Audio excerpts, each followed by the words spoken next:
The original Star Wars won the Academy Award for Best Editing for a good reason. It's one of the most tightly paced films of all time. Under George Lucas's direction and the Oscar-winning editor's Jedi-like instincts, they were able to cut any scene that made them say, "I have a bad feeling about this," ruthlessly building a film that moved faster than Anakin Skywalker's homemade pod racer. Now, The Last Jedi is available to be watched, loved, and hated within the comforts of our own homesteads. And with its 14 deleted scenes, The Last Jedi isn't the first Star Wars movie to lose some gems brighter than a kyber crystal. So let's count down these top 10 deleted scenes that might have made the Star Wars movies even better than they already are. So keep watching this video, click on the red subscribe button, and together we can rule the galaxy. Just stick close to Chewie and Lando. We're taking care of everything. Oh, great. Luke finishes his lightsaber. In the decades following the release of Return of the Jedi, there were many parts of the universe that were left to fans' imaginations. Before the prequels, no one knew what really went into training a Jedi Knight, except, of course, Vader's line, "I see you have constructed a new lightsaber. Your skills are complete." Well, this important step in Jedi training was actually originally included at the beginning of Return of the Jedi. Taking place shortly after the opening crawl, our original introduction to the good guys was supposed to feature a hooded Luke putting the finishing touches on the hilt of his laser sword before inserting it into a hidden compartment in R2's dome. This all happens while Vader tries to reach Luke by saying his name over and over again in a creepy voice. Luke, Luke. While this sequence spoils the big reveal of Luke's lightsaber during the fight above the Sarlacc pit a little bit later in the movie, this is a nice personal moment and lends credence to the idea that Luke was the mastermind behind the plot to rescue Han Solo from Jabba's palace. Without this scene, the rescue seems a little more haphazard, with 3PO, R2, Leia, Chewie, and Luke each entering the palace at separate times and all getting captured. Some plan, Luke. I tell you, this station will be operational as planned. Jerjerrod balks at Palpatine's command. Mos Eisley might be a wretched hive of scum and villainy, but it's got nothing on the cold, cold heart of the Emperor. In Return of the Jedi, that guy turns a tight ship and an even tighter Death Star. The Emperor's coming here? That is correct, Commander. And he is most displeased with your apparent lack of progress. However, Moff Jerjerrod, the guy in charge of overseeing the construction of the second Death Star, shows some compassion when he balks at Emperor Palpatine's commands. While the Emperor is busy tempting Luke to the dark side in his throne room, he commands Jerjerrod to fire on the planet if the rebels manage to turn off the Death Star's shields. Jerjerrod objects, saying that their best troops are on the surface. Meanwhile, the stormtroopers on the planet aren't too great at their jobs. They get their cans handed to them by a bunch of uncivilized Furbies. Once the shield generator goes down, an entire sequence of scenes follows Jerjerrod and his command crew as he orders them to power up the Death Star's super laser. He ends up playing a similar role to Grand Moff Tarkin's at the end of A New Hope, right down to the fact that Jerjerrod blows up. But it's nice to see an Imperial commander with a conscience. What good's all your uncle's work if the Empire takes it over? You know they've already started to nationalize commerce in the Central Systems? Tosche Station. The way Luke whines to his aunt and uncle about not being able to go to Tosche Station to pick up some power converters, you'd think this place would have a cool band, or at least a couple of pinball machines. Instead, Tosche Station is just a thrift store populated by hipsters. Still, it's the perfect B-roll footage for any intergalactic TMZ looking to produce a Before They Were Stars segment about Luke Skywalker. But when a fellow filmmaker told George Lucas this scene was basically American graffiti in space, he cut it. Chronologically, this footage appears earlier in the movie, before Luke even meets R2 and 3PO. From the ground, using his binoculars, Luke witnesses Princess Leia's ship be overtaken by Vader's Star Destroyer. He heads over to his friends to report the battle happening in Tatooine's atmosphere, but gets laughed off, and they even call him Wormy for some reason. This moment gives us more backstory behind Luke's character. The fact his contemporaries don't take him seriously means we're rooting for him to succeed even more than before. Plus, Luke's bestie, Biggs, makes an appearance and confides that he's going to join the rebellion. This inspires Luke to consider becoming a rebel himself, and makes us care more about Biggs before he blows up in the Death Star trench later on. R.I.P. Biggs. You're going to kill him, aren't you? Padme fights back. Regardless of your thoughts on the prequels, Padme is written to be a strong and decisive character, until Revenge of the Sith happens. She lets Palpatine declare martial law without a fight. Then she dies of a broken heart. Sure, it's poetic, but she's just given birth to 2 future freedom fighters. For a selfless queen, it's one of the most selfish decisions a character could make. Also, it convolutes Leia's story in Return of the Jedi, where she remembers her mother. A feistier Padme would have been much more effective, and apparently, we could have gotten that. In the original cut of Revenge of the Sith, a series of scenes follows a small group of rogue senators, including Padme, Bail Organa, and Mon Mothma. They saw Palpatine as a threat and planted the seeds for what would grow into the Rebel Alliance. We have decided to do what we can to stop it. Senator Mon Mothma and I are putting together an organization. Say no more, Senator, I understand. At this point, some things are better left unsaid. Even more powerful is the revelation that Padme was originally going to try to kill Anakin when reuniting with him on Mustafar. A deleted concept by artist Ian McCaig had Padme pull a knife to Anakin's throat once she realized he was too far gone to the dark side. Ultimately, this sequence was never produced, but it would have been a much more powerful end for the mother of Princess Leia. I like this thing. Tunnel standoff.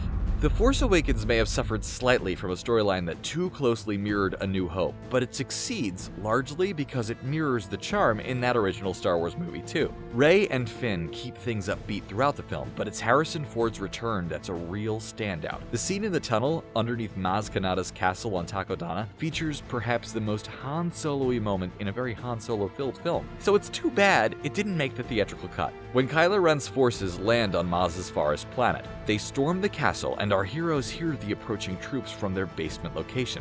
When they arrive, Han is able to stall them with quick-witted quips that harken back to that time in the Death Star detention center when he asks an operator, "Everything's perfectly all right now. We're fine. We're all fine here now. Thank you.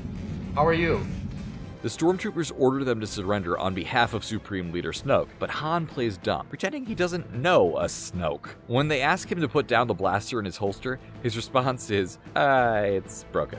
Call us nostalgic, but The Force Awakens could have used just an extra scene full of that Solo snark. If only there was some other chance to see Solo on screen. Extended bunker attack. Due to the cost of stunts and effects, it's rare you'll see an action sequence end up on the cutting room floor, but the layered storylines in the third act of Return of the Jedi, with multiple set pieces occurring simultaneously, meant that something needed to be cut to avoid confusion. Unfortunately, Lucas was making a nature trumps machines statement with all the footage of Ewoks beating up stormtroopers with their sticks, so instead, he ended up deleting some perfectly fine shots of the rebel ground troops fighting their way through the bunker on Endor that controlled the Death Star's shields. While it doesn't necessarily move the plot along and the spunky Ewoks do steal scenes set in their village, it's still hard to believe an entire legion of the Emperor's best troops could be defeated by a bunch of undomesticated Care Bears. There's also a lot of extra footage of Rebel pilots, including the appearance of Star Wars' first female flyer, whose voice was dubbed over by a man's for some reason. Plus, alternate takes of Admiral Akbar's scenes exist where the lines are delivered by General Crix Madine, in the event the Akbar costume failed to wow audiences. Too bad General Crix Madine didn't know he was going to be cut, and it was a trap! Change your hair. Same jacket. Leia reintroduction. In The Force Awakens, General Leia is supposed to be introduced much earlier. While that may have spoiled her grand entrance when she's reunited with Han outside the ruined castle on Takodana, earlier cuts of the movie would have had us checking in with the former princess throughout the first act. In a short exchange between Leia and a trusted Resistance officer, the general tells her officer to head to the Republic Senate to insist they take action against the First Order. Her emissary, Corsella, is actually the woman we see on the balcony later in the movie, watching Starkiller Base's death ray head her way, ultimately destroying the Republic's capital on the Hosnian system. It's Leia who sends Sella to the Republic in the first place. Sella asks if the Republic will listen, and Leia argues, not all senators think I'm insane. Or maybe they do. I don't care. It's a classic Carrie Fisher delivery and gives us some nice insight into the relationship between the Republic and the Resistance as separate but tenuously allied entities, an insight that we don't really get in the finished movie. HOTH Wampa attack. Empire Strikes Back is a perfectly paced film, so why ruin a good thing?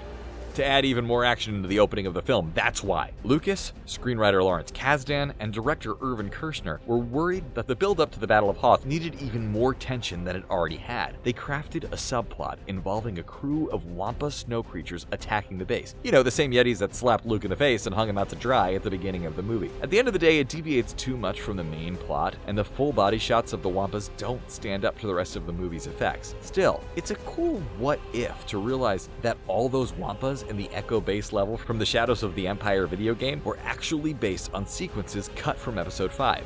No more training do you require. Already know you. That which you need. Yoda and Obi-Wan's disagreement.